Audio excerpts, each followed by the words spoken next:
Good morning everyone. मैं TJ sir और मैं आज लेकर आया हूं आपके लिए प्राचीन भारतीय इतिहास के most important 100 MCQ type question. और ये हर एग्जाम के लिए यूपीएससी हो, स्टेट पीएससी हो, एनटीपीसी हो, रेलवे व्यापम, एसएससी, आप जो भी एग्जाम दे रहे हैं, यदि वनडे एग्जाम है तो उसके लिए प्रश्न बहुत ही इंपॉर्टेंट है। और यदि आप पढ़ लिए हैं तो इससे आप प्रैक्टिस कर सकते हैं। तो जो भी हो, ये सवाल जो है ऑब्जेक्टिव टाइप है, वो बहुत इंपॉर्टेंट होने वाला है। तो चलिए हम लोग स्टार्ट करते हैं क्वेश्चन नंबर 1 से। सवाल है हमारा, सिंधु घाटी सभ्यता का सबसे बड़ा नगर कौन सा था? तो हमारे पास ये 4 ऑप्शन है। तो हमारा सही ऑप्शन है ए, मोहनजोदड़ो। इसका बिल्कुल करेक्ट आंसर है। आगे हम बात करें कि सप्त सिंधु शब्द किसके लिए प्रयुक्त होता है? तो सप्त सिंधु शब्द किसके लिए प्रयुक्त होता है? पंजाब और सिंध क्षेत्र के लिए। अगला हम लोग देखें, वेदों की भाषा क्या थी? तो वेदों की भाषा क्या थी? संस्कृत। ये आपको ध्यान रखना है, जो 4 वेद लिखे गए हैं वो चारों के चारों किसमें लिखे गए हैं? हमारे संस्कृत में। ये ध्यान रखना है। अगला हम लोग बात करें कि आर्य सबसे पहले भारत के किस क्षेत्र में आए थे? तो ये आए थे सिंधु घाटी में, जो वही सिंधु घाटी। और यदि हम लोग बात करें ऋग्वेद में कितने सूक्त है? तो ऋग्वेद में कितने हैं? 1028 सूक्त है। आगे बात करें महाजनपदों की संख्या कितनी थी? तो महाजनपदों की संख्या कितनी थी? हमारा 16। ये चीज आपको ध्यान रखना है। आगे सवाल बात देखें तो बौद्ध धर्म के संस्थापक कौन थे? तो बौद्ध धर्म के संस्थापक कौन थे? गौतम बुद्ध जी थे। ये आपको ध्यान रखना है। अशोक ने कलिंग विजय कब लड़ा था? तो अशोक ने कलिंग विजय लड़ा था 261 ईसा पूर्व में लड़ा था। ये चीज आपको ध्यान रखना है। इंडिका पुस्तक किसने लिखा था? तो इंडिका पुस्तक किन्होंने लिखा था? मेगास्थनीज जी ने लिखा था। ये चीज आपको ध्यान रखना है। गुप्त वंश का संस्थापक कौन सा है? तो गुप्त वंश का जो संस्थापक है वो कौन है? चंद्रगुप्त प्रथम। इन्होंने गुप्त वंश का नींव रखा था। मोहनजोदड़ो का अर्थ क्या होता है? तो मोहनजोदड़ो का अर्थ होता है मृतकों का टीला। आगे हम बात करें वेदों की संख्या कितना है? तो हमारे कुल वेदों की संख्या कितना है? 4। ऋग्वेद, सामवेद, यजुर्वेद और अथर्ववेद करके। बौद्ध धर्म की पहली सभा, बौद्ध संगति कहाँ हुआ था? तो ये हुआ था राजगृह में। ये कब हुआ था? 483 ईसा पूर्व में। तो ये चीज आपको ध्यान रखना है बौद्ध धर्म संबंधी। जैन धर्म के 24वें तीर्थंकर कौन थे? तो 24वें तीर्थंकर कौन थे? भगवान महावीर जी थे। गुप्त काल का स्वर्ण युग किसे कहा जाता है? तो गुप्त काल का स्वर्ण युग किसे कहा जाता है? चंद्रगुप्त द्वितीय के काल को कहा जाता है। ये चीज आपको ध्यान रखना है।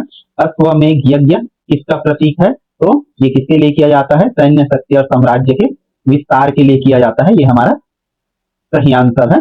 आगे हम लोग देखें बौद्ध धर्म में त्रिरत्न क्या है? तो बौद्ध धर्म में त्रिरत्न क्या होता था? बुद्ध, धर्म और संघ, ये 3 रत्न हुआ करता था या होता है।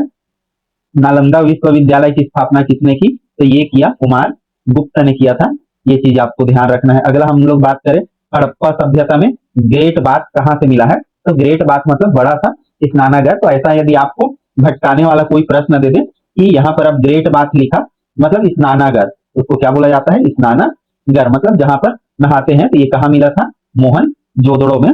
ये चीज आपको याद रखना है। बुद्ध को ज्ञान की प्राप्ति कहाँ पर हुई? तो बुद्ध को ज्ञान की प्राप्ति कहाँ पर हुआ था? बोध गया में। और इसीलिए इसका नाम बोध की प्राप्त मतलब बुद्धि की प्राप्त हुआ था।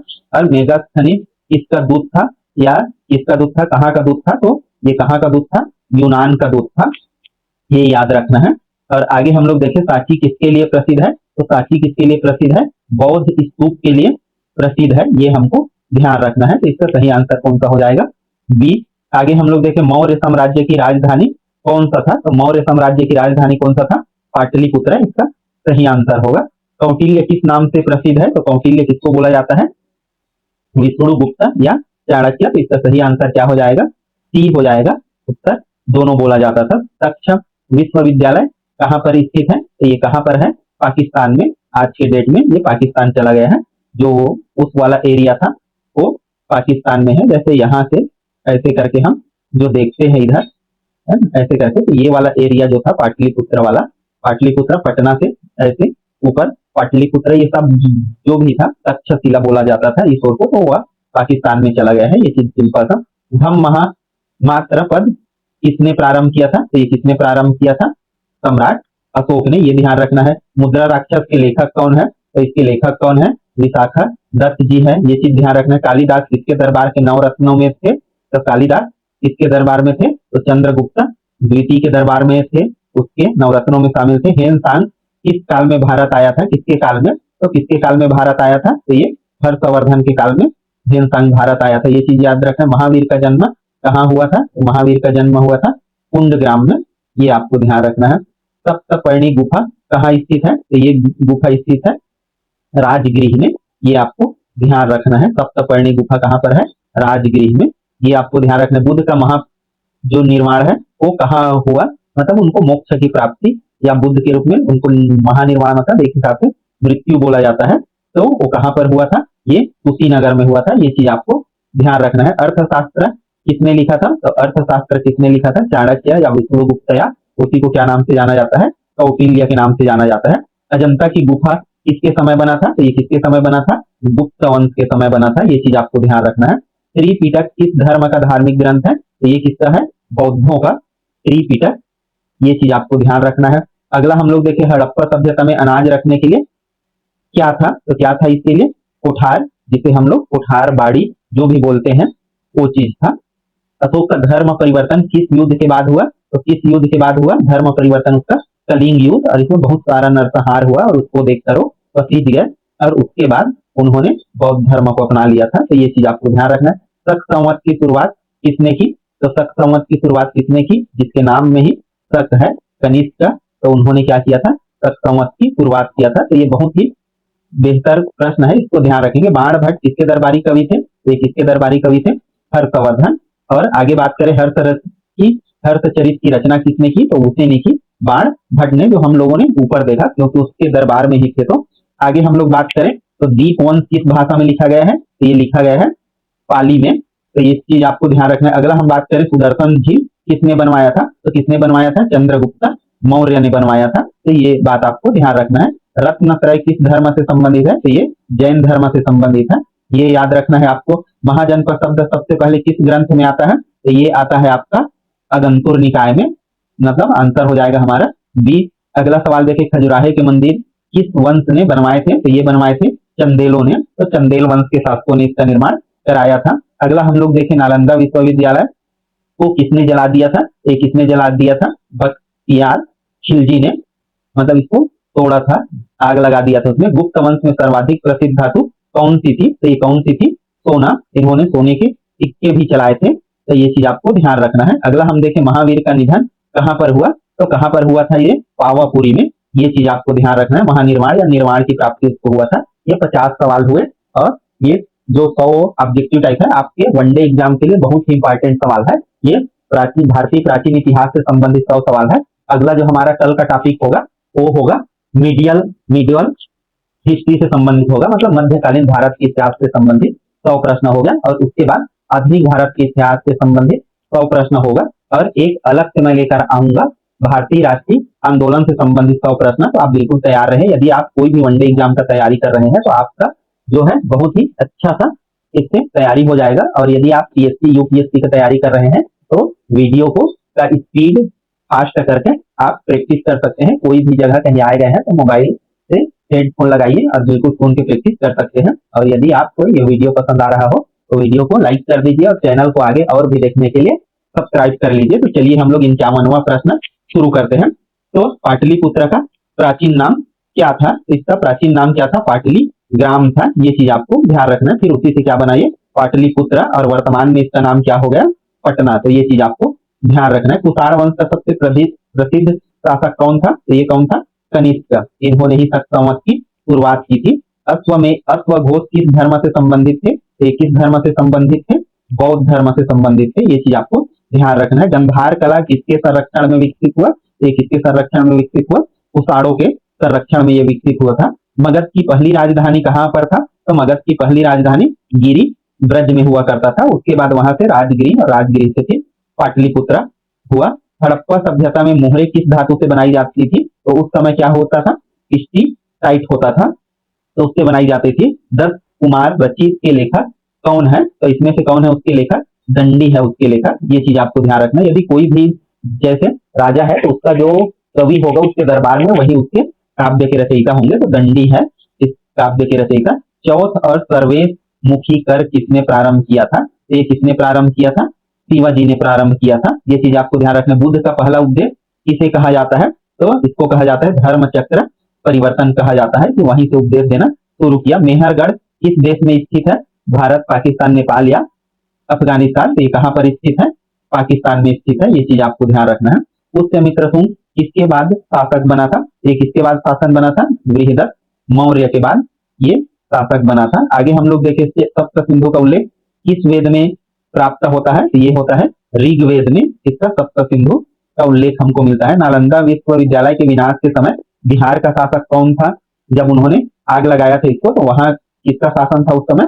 पाल वंश का, या इनको पल्लव वंश भी बोला जाता है। अजंता की गुफाएं किस शैली का उदाहरण है? तो ये किस शैली का उदाहरण है? ये अजंता शैली का ही उदाहरण है। ये चीज आपको ध्यान रखना है। राजतरंगिणी के लेखक कौन है? तो राजतरंगिणी के लेखक कौन सा है? कल्हड़ है। ये चीज आपको ध्यान रखना है। चोल वंश की राजधानी कौन था? तो चोल वंश की राजधानी कौन था? तंजौर। आगे हम बात करें हड़प्पा सभ्यता में किस फसल के प्रमाण मिले थे? तो हड़प्पा सभ्यता में किसके प्रमाण मिले हैं? गेहूं और जौ के प्रमाण मिले हैं। सारनाथ में अशोक स्तंभ पर कौन सा चिन्ह है? तो कौन सा है सारनाथ पर? चक्र, सिंह, अशोक चक्र और वै। तो यहाँ पर किसका है? सिंह का, जो हमारे प्रतीक चिन्ह भारत में 4 सिंह है वही से लिया गया है। प्रयाग प्रशस्ति किसने लिखा था? तो प्रयाग प्रशस्ति किसने लिया था? हरिसेन ने लिखा था। ये चीज आपको ध्यान रखना है। और अगला बात करें कपाल मोक्ष किस तीर्थ का नाम है? तो किसका नाम है? ये गया का। गया जो बिहार में स्थित है, बहुत ही हमारा पवित्र स्थल है। ऐसा माना जाता है कि यहाँ पर श्राद्ध करने से हमारे पूरे जो पूर्वजों का है उनको मोक्ष की प्राप्ति हो जाता है। सुदर्शन झील का मरम्मत किन्होंने कराया था? तो इसका निर्माण चंद्रगुप्त ने करवाया था, और इसका जो मरम्मत हम लोग देखें तो रुद्रदामन ने करवाया था। ये चीज आपको ध्यान रखना है। इसकी 2 बार मरम्मत हुआ था इसका। तो महाभारत के रचयिता कौन है? तो वेद व्यास जी है महाभारत के रचयिता। ये चीज आपको ध्यान रखना है। अगला प्रश्न हम लोग देखें अमरकोश के रचयिता कौन है? तो अमरकोश के रचयिता है अमर सिंह। आगे हम लोग बात करें दिल्ली का नाम किस नगर का प्राचीन नाम था? तो दिल्ली का किसका प्राचीन नाम था? ये दिल्ली का ही नाम होगा, क्योंकि नाम से ही पता चल रहा है। तो ये चीज ध्यान, थोड़ा सा भ्रंश उसका ध्यान रखेंगे। पुष्यमित्र किस धर्म के अनुयायी थे? तो ये किस धर्म के थे? ब्राह्मण थे ये। तो ये चीज आपको ध्यान रखना। सांची का स्तूप का निर्माण किन्होंने कराया? तो ये कराया था अशोक ने। सांची का स्तूप जानते हैं बौद्ध धर्म से संबंधित है, तो अशोक ने कराया था। रंगमंडल का उल्लेख किस वेद में मिलता है? तो ये कहां पर मिलता है? रंगमंडल का उल्लेख सामवेद में, जो संगीत पर आधारित है। त्रिपिटक की भाषा क्या है? पाली, संस्कृत, प्राकृत या तमिल। तो इसकी भाषा क्या है? पाली है। ये चीज आपको ध्यान रखना है। अमरावती स्तूप किस राज्य में है? तो किस राज्य में है? आंध्र प्रदेश, कर्नाटक या यहाँ। तो ये कहां पर है? आंध्र प्रदेश में। और अभी यहाँ पर ताजा ताजा में क्या बना है? जो भारत है, भारत का जो 25वें नंबर का हाई कोर्ट है वो यहाँ पर बना है। तो ये भी आपके लिए लेटेस्ट न्यूज है कि 25वां नंबर का जो हाई कोर्ट होगा वो अमरावती में होगा, क्योंकि जो आंध्र प्रदेश का हैदराबाद का था वो कहाँ पर चला गया? तेलंगाना में। तो यहाँ एक नया बना है। सत संवत की शुरुआत कहाँ पर हुआ था? तो सत संवत की शुरुआत कहाँ हुआ था? सन 78 ईस्वी में। यदि बात करें चोल वंश के महान शासक राजा प्रथम का शासनकाल कब से कब तक रहा? तो इसका शासनकाल रहा 985 से 1014 तक का रहा था। ये चीज आपको ध्यान रखना है। अशोक के अभिलेख किस लिपि में लिखे गए थे? तो ये किस लिपि में गए थे? ब्राह्मणी और खरोष्ठी लिपि में लिखे गए थे। ये चीज आपको ध्यान रखना है। सप्तपर्णी गुफा में कौन सी सभा हुई थी? तो कौन सी सभा हुई थी? तो ये चीज आपको ध्यान रखना है। पहली जो बौद्ध सभा है वो हुआ था। तो ये आपको ध्यान रखना है, सप्तपर्णी गुफा में हुआ था। अभिज्ञान शाकुंतलम के रचयिता कौन है? तो अभिज्ञान शाकुंतलम के रचयिता क्या है? मशहूर कवि कालिदास। हड़प्पा सभ्यता के लोग किस धातु से अनभिज्ञ थे? किस धातु से अनभिज्ञ थे? लोहे से। तो लोहा उस समय इन लोगों परिचित नहीं थे। हेनसांग ने किस विश्वविद्यालय से अध्ययन किया था? ये कहाँ से किया था? नालंदा विश्वविद्यालय से इन्होंने शिक्षा प्राप्त किया था। ये चीज याद रखना है। संख्य मुनि किसका उपनाम है? तो संख्य मुनि किसका उपनाम है? गौतम बुद्ध का उपनाम है। ये चीज आपको ध्यान रखना है। गुप्त काल की मुद्रा किस धातु से बना होता था? तो गुप्त काल की मुद्रा किससे बना होता था? सोने से, क्योंकि सोने की मात्रा इस समय अधिक हुआ करता था। संगम साहित्य किस भाषा में लिखा गया है? तो संगम साहित्य किसमें लिखा गया है? तमिल भाषा में। ये आपको ध्यान रखना है। कपिल वस्तु किसका जन्म स्थान है? तो कपिल वस्तु में किसका जन्म हुआ था? गौतम बुद्ध का जन्म हुआ था। तो ये ध्यान रखना है। महावीर जी का कहाँ हुआ था? कुंडग्राम में। ये आपको ध्यान रखना है। चंद्रगुप्त मौर्य ने किसकी सहायता से नंद वंश का अंत किया? तो किसकी सहायता से? नंद वंश के जो अंतिम राजा थे, जो घनानंद था, उसका इन्होंने क्या किया था? चाणक्य ने सहयोग से उसको अंत किया था। शक्य गणराज्य की राजधानी क्या थी? तो इसी गणराज्य की राजधानी कौन सा था? कपिल वस्तु। और कपिल वस्तु के ही कौन से?